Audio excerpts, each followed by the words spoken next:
Wake up to reality. Nothing ever goes as planned in this accursed world. इस video में हम discuss करने वाले हैं हमारा चैप्टर वेक्टर्स, जो कि बहुत इंपॉर्टेंट चैप्टर है।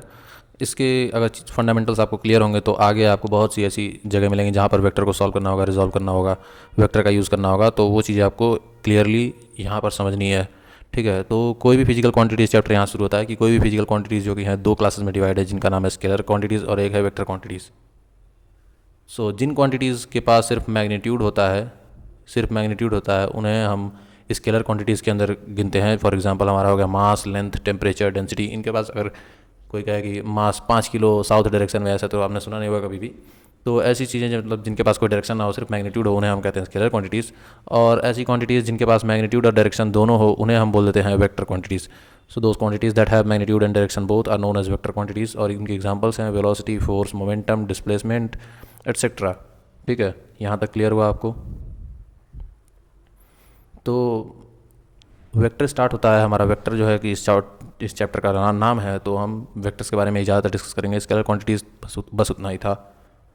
तो वेक्टर क्वांटिटीज़ में सबसे पहले आता है हमारा पोजीशन वेक्टर। तो पोजीशन वेक्टर क्या होता है कि अगर आपके पास कोई एक पॉइंट है, ठीक है, मतलब कोई एक वेक्टर, एक पॉइंट दिया हुआ है, ठीक है, और वहाँ उस पॉइंट तक आपको वेक्टर ड्रॉ करना है, यानी जीरो से लेकर, यानी ओरिजिन से अगर आप किसी पॉइंट तक जा रहे हैं, तो ऐसे वेक्टर को हम बोल देते हैं पोजीशन वेक्टर, ठीक है। और उसी वेक्टर को शो करने का तरीका जो होता है, उसी को हम पोजीशन वेक्टर कहते हैं। फॉर एग्जांपल हमारे पास अगर A1, 1 XY प्लेन में अज्यूम करिए कि एक पॉइंट है, ठीक है, और एक वेक्टर है जो जीरो ओरिजिन से 1, 1 तक जा रहा है, यानी एक पॉइंट है और हम वेक्टर स्टार्ट करते हैं। इनिशियल पॉइंट जो है इसका ओरिजिन पर है और फाइनल पॉइंट जो है A पर है, यानी 1, 1 पर है।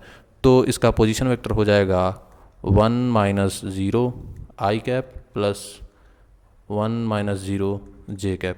ये हो जाएगा इसका पोजीशन वेक्टर, यानी ओरिजिन को हम सब्ट्रैक्ट कर देते हैं उसके फाइनल पॉइंट से, तो वो हो जाता है हमारा position vector. Position vector starts from origin, that is the tail is always from the origin. तो वेक्टर का जो होता है एक पार्ट होता है, तो वेक्टर को हम डिस्क्राइब कैसे करते हैं?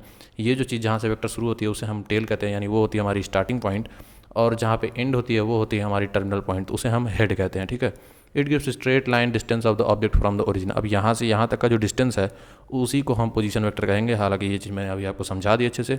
और इसका जो यूनिट होता है वो लेंथ का यूनिट होता है, और इसे हम शो कैसे करते हैं? स्टार्टिंग पॉइंट को यहाँ लिखते हैं और उसके बाद जहाँ एंड हो रहा है उस पॉइंट को ये लेटर शो करता है, और उसके बाद यहाँ पर ऊपर हम एरो लगा देते हैं, वो हो जाता है हमारा पोजीशन वेक्टर। और मॉड लगा दिए तो उसका मैग्नीट्यूड हो जाता है, ठीक है।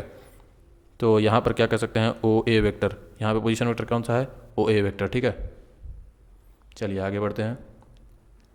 तो हमारा बेसिक फंडामेंटल ये कहता है कि हमें unit vector along x axis जो होता है वो आई कैप से डिनोट करते हैं। यानी अब जो है हम ऐसे सीधे एक्स एक्सिस नहीं बोलेंगे वेक्टर्स में, ये रहा एक्स, ये रहा वाई एक्सिस, और ये रहा अगर जेड एक्सिस। तो यूनिट वेक्टर इनके अलॉन्ग, इन एक्सिस के अलॉन्ग जो यूनिट वेक्टर आता है उसे हम शो कैसे करते हैं? आई कैप, जे कैप, के कैप से, ठीक है, रिस्पेक्टिवली। एक्स एक्सिस में है तो वो आई कैप। इसका मतलब क्या हुआ कि आई कैप अगर यूनिट वेक्टर है तो इसका मैग्नीट्यूड जो है एक्स एक्सिस का जो मैग्नीट्यूड यूनिट वेक्टर क्या होता है? यूनिट वेक्टर का मतलब होता है आपका जिसका मैग्नीट्यूड जो है वो 1 के इक्वल हो। 1 जो होता है मैग्नीट्यूड होता है उनका, ठीक है। अब यहाँ पर यहाँ पर अगर हम देखें तो एक्स एक्सिस के अलॉन्ग आई कैप है, तो इसका मतलब क्या हुआ? ये सिंपली शो क्या करना चाहता है? आई cap plus 0 J cap plus 0 K cap, ठीक है। ये शो करता है हमारा यूनिट वेक्टर जो कि एक्स एक्सिस का अलॉन्ग है। सिमिलरली अगर वाई एक्सिस का अलॉन्ग है तो वो कैसे शो करेगा? 0 आई कैप, यानी जे कैप का जो मैग्नीट्यूड है वो 1 रहेगा और बाकी सब 0 हो जाएगा, and J cap plus 0 K cap.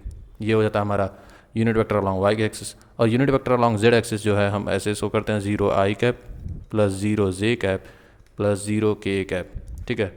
अब यूनिट वेक्टर का मतलब क्या होता है? मैग्नीट्यूड निकालना। मैग्नीट्यूड जिसका 1 हो, मैग्नीट्यूड जो है वो 1 के इक्वल हो, ठीक है।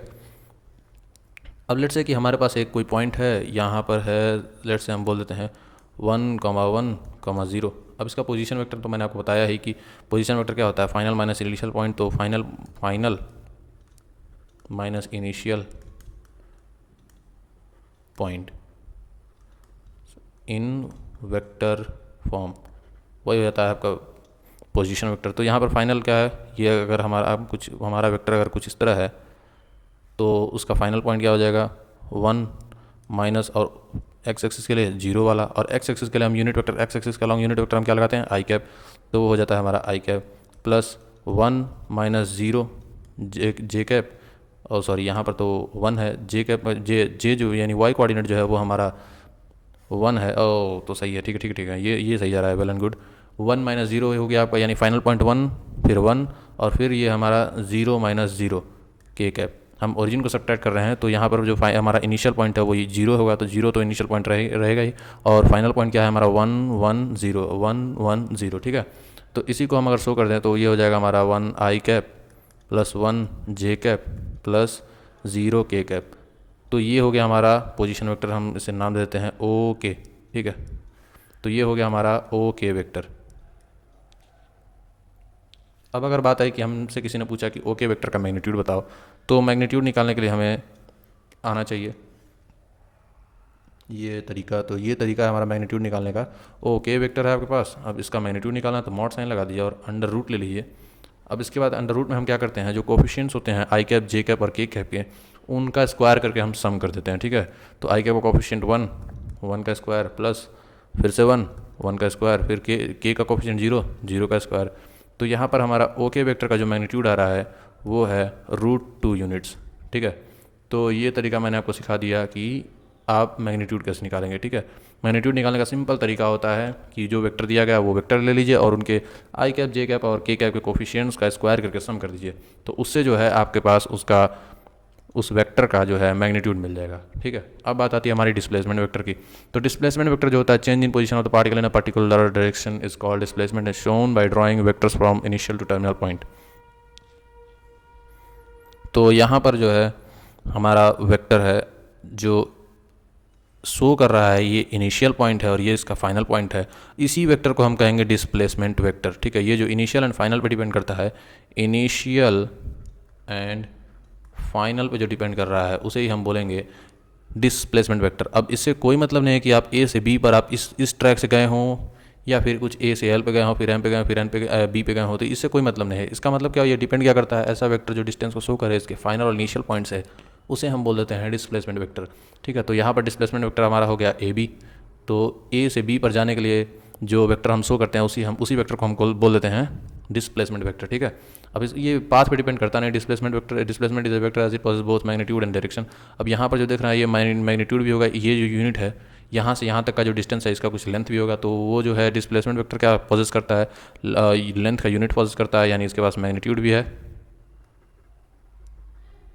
मैग्नीट्यूड तो है ही, और साथ ही साथ इसके पास डायरेक्शन है, ये इस डायरेक्शन में ही आदमी गया है। अब ये तो बोल नहीं रहा है कि बी यहाँ पे है और ये डायरेक्शन इधर होकर तो जा नहीं रहा है, एक पर्टिकुलर फिक्स डायरेक्शन है इसका कि इसी डायरेक्शन में जा रहा है। सो ये हमारे पास इसके पास मैग्नीट्यूड होता है लेंथ का, और इसका जो डायरेक्शन होता है वो भी फिक्स होता है, तो इसे हम डिस्प्लेसमेंट वेक्टर बोलते हैं, ठीक है। अब रही बात हमारी ए बी वेक्टर। अब ए बी वेक्टर जो है ये रहा। अब आया हमारा कि इसे हम और किस तरीके से लिख सकते हैं, इसे हम माइनस बी ए भी लिख सकते हैं, ठीक है। अब किसी ने आपसे बोला कि ए बी वेक्टर है, इसका मतलब क्या हुआ, ए से बी तक जाना है, ठीक है। और दूसरा अगर हम आपसे किसी ने बोला बी ए वेक्टर है, तो उसका मतलब क्या हुआ कि बी से ए पर आना है, यानी बी से ए पर आना है, ठीक है। ये हो गया आपका बी ए वेक्टर, ठीक है। अब इस बी ए वेक्टर का नेगेटिव लेंगे यानी इसका डायरेक्शन चेंज हो जाएगा।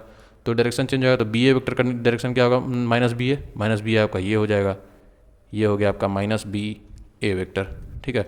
तो यहाँ पर आप देख सकते हैं माइनस बी ए वेक्टर और ए बी वेक्टर दोनों का डायरेक्शन सेम है और मैग्नीट्यूड दोनों इक्वल ही है।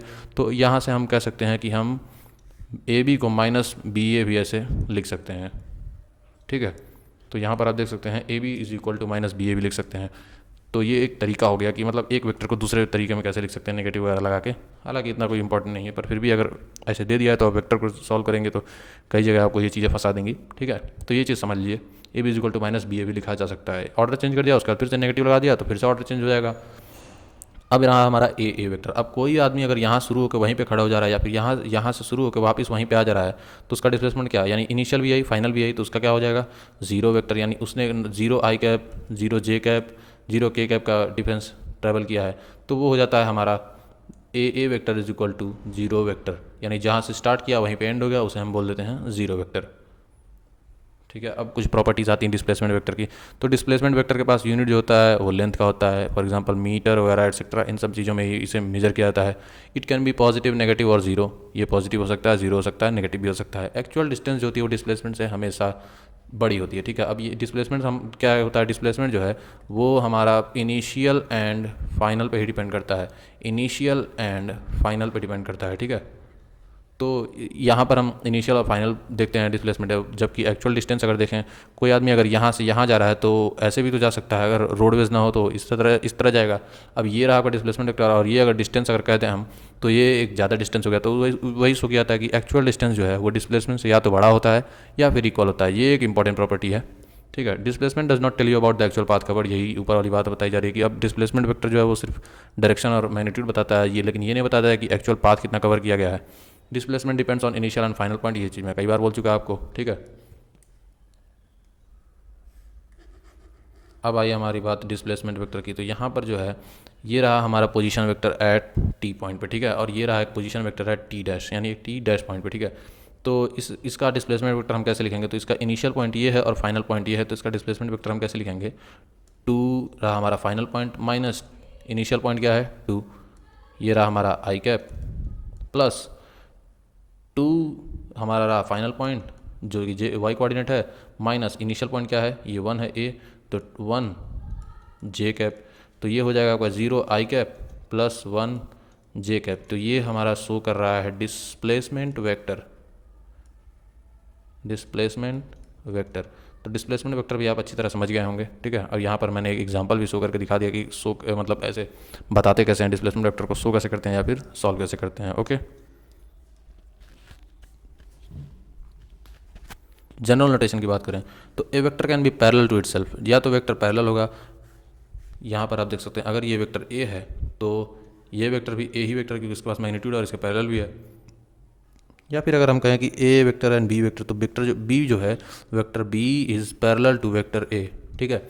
और अगर ये सी वेक्टर है, अब सी जो है बी के भी पैरेलल है, C is parallel to B and parallel to A vector, ठीक है। तो यहाँ पर A vector can be parallel to itself. अब ये भी ऐसे भी बोल सकते हैं कि अगर इससे हम बी ना बोल के ए वेक्टर बोल दें तो आप देख ही सकते हैं कि ये वेक्टर जो है खुद पैरेलल है, यानी वेक्टर को जो है हम शिफ्ट कर सकते हैं पैरेलली, या फिर या तो उसके पैरेलली शिफ्ट करेंगे या फिर उसके सेम डायरेक्शन में, लेकिन डायरेक्शन जो है direction can not be change, ठीक है। मेन मुद्दा ये है direction can not be changed, यानी वेक्टर को जो है हम मूव तो करा सकते हैं, या तो आगे मूव करेंगे या फिर उसके पैरेलली मूव कराएंगे, ठीक है, इस डायरेक्शन में या तो इस डायरेक्शन में या तो पैरेलल डायरेक्शन में, ठीक है। लेकिन इसका जो डायरेक्शन है यानी जो इसका मेन इधर पॉइंट आउट करना चाहता है वो उधर ही होगा, ठीक है, मतलब सेम डायरेक्शन होगा। अब ये नहीं कि आप इसे शिफ्ट करेंगे तो ऐसे शिफ्ट कर देंगे, नहीं नहीं, ये गलत हो जाएगा आपका, ठीक है, ऐसे नहीं करेंगे, ठीक है। Vectors have starting and ending points are called polar vectors, ठीक है। तो ऐसे वेक्टर जिनके पास स्टार्टिंग एंड एंडिंग पॉइंट होती है उन्हें हम पोलर वेक्टर कहते हैं। हालांकि हमारे सिलेबस में बहुत सारा पोलर वेक्टर दिया है, आगे रोटेशन वगैरह में आपको नॉन पोलर वेक्टर्स दिखाए जा सकते हैं, ठीक है। तो वहाँ की चीज़ें तो इतना ज़्यादा भी ये नहीं पूछा जाता है आपको कि पोलर वेक्टर है या नॉन पोलर वेक्टर है, लेकिन ये चीज़ आप अच्छे से याद कर लें, ये जो पॉइंट है ये कि vectors having starting and initial points are called polar vectors, ठीक है। अब एग्जांपल में हमारे पास हो गया मोमेंटम, वेलोसिटी, फोर्स एटसेट्रा, ठीक है। अब आता है हमारा फंडामेंटल डेफिनेशंस इन वेक्टर अलजेब्रा, ठीक है। तो फंडामेंटल डेफिनेशंस इन वेक्टर अलजेब्रा, तो सबसे पहला हमारा आता है negative vector, vector having same length but drawn opposite direction changed but magnitude same, ठीक है, मतलब direction vector drawn having same length but drawn opposite, ठीक है। अब ये रहा हमारे पास वेक्टर ए जो हमने इधर इस डायरेक्शन में पॉइंट आउट कर रहा है।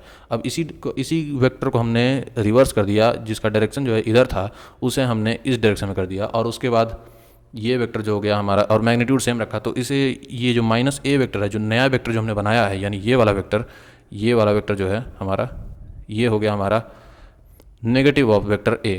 तो डायरेक्शन का चेंज हो जाना और मैग्नीट्यूड सेम रहना, तो उसे ही हम कहते हैं नेगेटिव वेक्टर।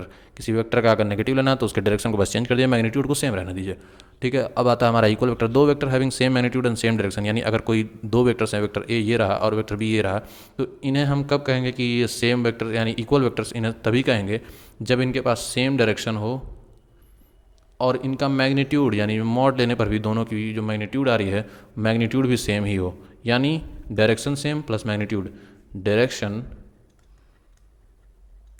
प्लस मैग्नीट्यूड जो है बोथ आर सेम, तभी कहेंगे कि वो इक्वल हैं, ठीक है। अब ये नहीं डिपेंड करता है कितने वेक्टर्स हैं, बोथ इक्वल्स हैं, या फिर 3 वेक्टर्स आ गए, 4 वेक्टर आ गए, वो सब इक्वल हो सकते हैं अगर उन सब की मैग्नीट्यूड सेम हो और उन सब की जो डायरेक्शन हो वो भी सेम हो, ठीक है।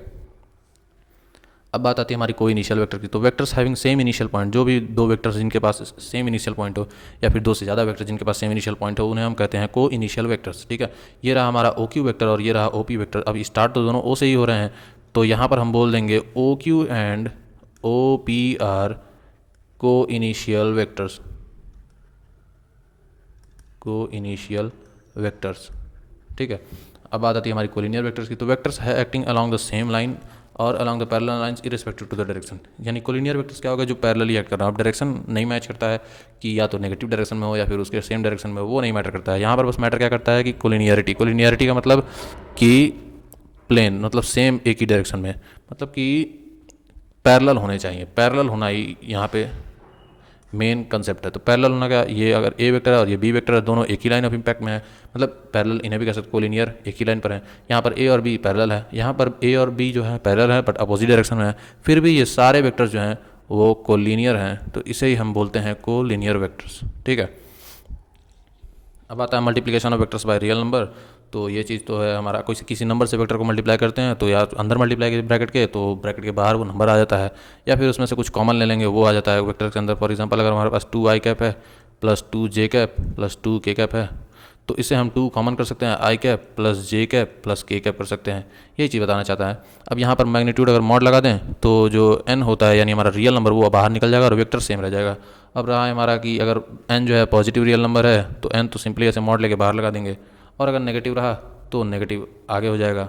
ठीक है, अब ये रहा हमारा वेक्टर ए। अब इसी को 2 से मल्टीप्लाई कर दिए हैं तो ये ट्वाइस ऑफ वेक्टर हो गया है। वह ये रहा हमारा ये ए वेक्टर, और उसके बाद -2 से मल्टीप्लाई किया। माइनस से मतलब क्या हो गया कि बस डायरेक्शन चेंज हो गया है, वरना और मैग्नीट्यूड तो वही रहा, बस डायरेक्शन का चेंज हो जाना उससे नहीं डिपेंड करता। तो यहाँ पर n इज अगर पॉजिटिव रियल नंबर है तो हम बस n के सामने मोड लगाते हैं, और अगर n नेगेटिव है, नेगेटिव, तो डायरेक्शन चेंज हो जाता है और कुछ नहीं है खास।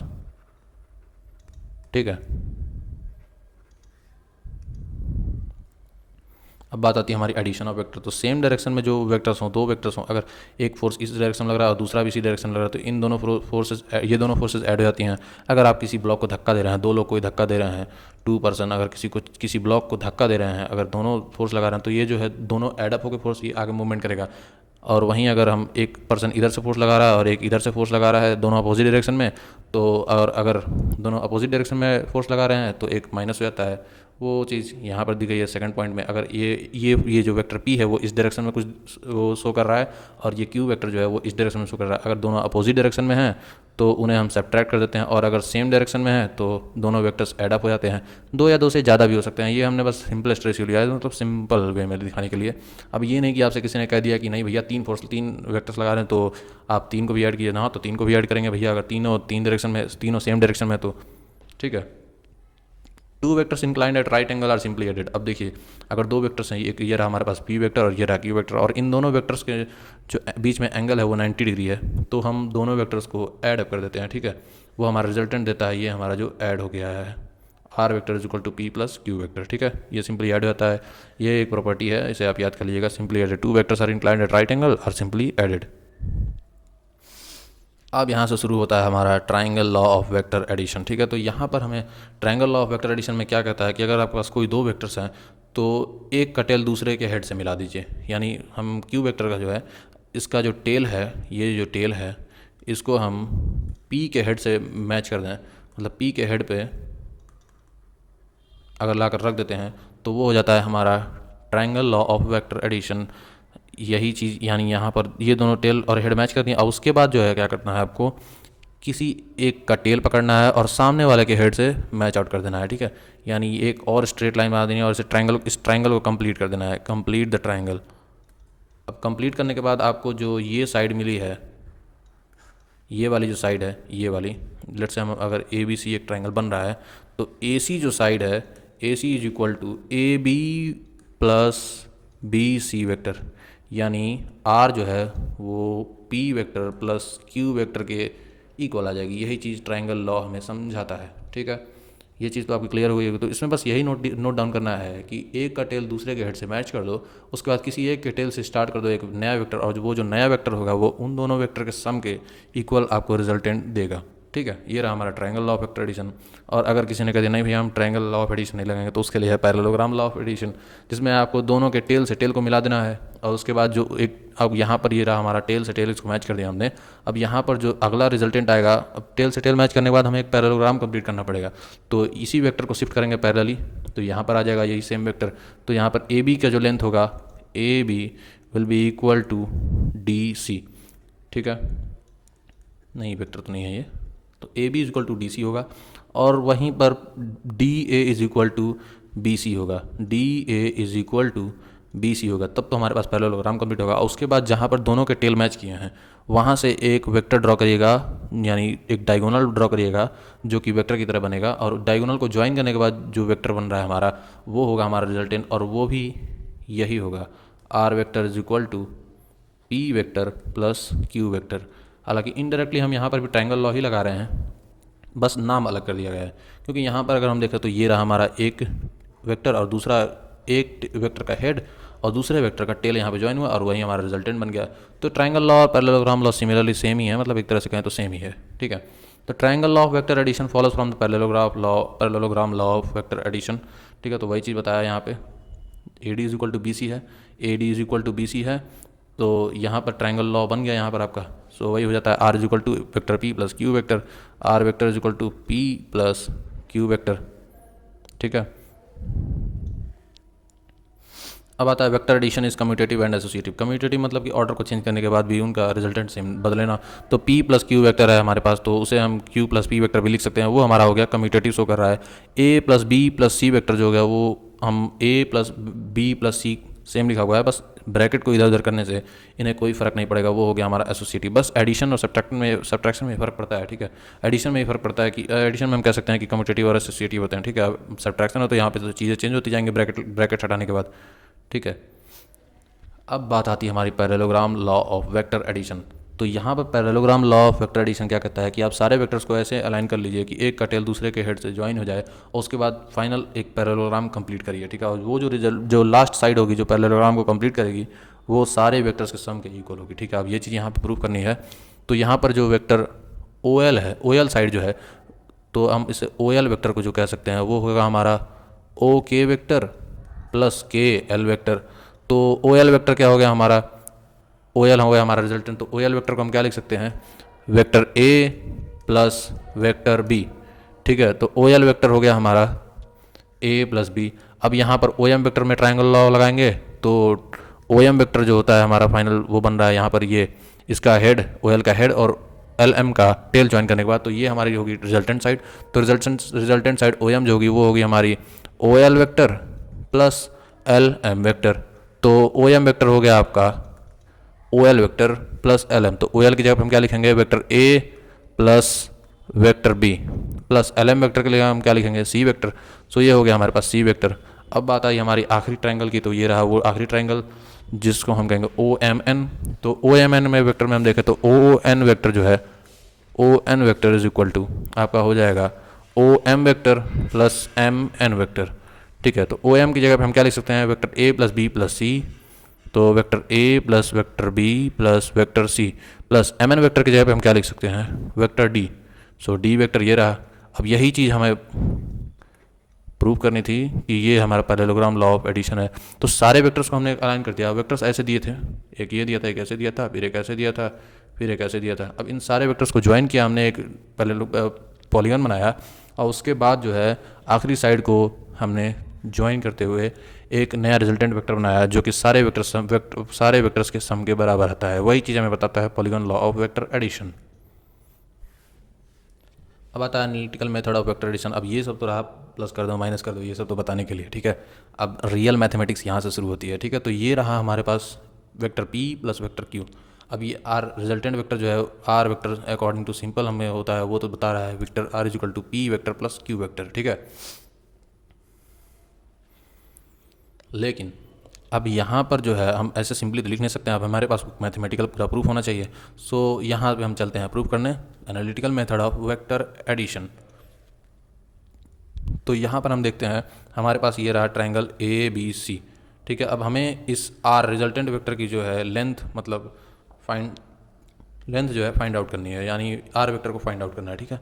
आर वेक्टर का मैग्नीट्यूड फाइंड आउट करना है। तो कैसे फाइंड आउट करेंगे, पाइथागोरस थ्योरम लगा देते हैं हम यहाँ पे, एक परपेंडिकुलर यहाँ से ड्रॉ करते हैं और इस लाइन को एक्सटेंड करते हैं।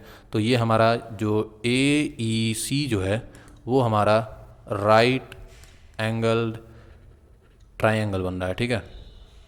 अब इसे ही हम सॉल्व करेंगे। तो पाइथागोरस थ्योरम का लगाएंगे हम यूजिंग पाइथागोरस थ्योरम।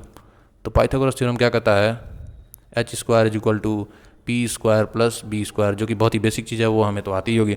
तो यहाँ पर AC स्क्वायर जो है इज इक्वल टू हो जाएगा आपका AE square plus CE square, ठीक है। यहाँ तक तो किसी को कोई दिक्कत होगी नहीं, क्योंकि यहाँ पाइथागोरस थ्योरम लगा, तो AC square is equal to AE square plus CE square, ठीक है। अब इसी AE को हम लिख सकते हैं AE is equal to AB plus BE। तो AC square is equal to AB plus BE का whole square plus CE square, ठीक है। आप इसको एक्सपेंड करेंगे तो AC स्क्वायर हमें मिल रहा है, AC square is equal to AB square plus BE square plus 2AB BE plus CE square.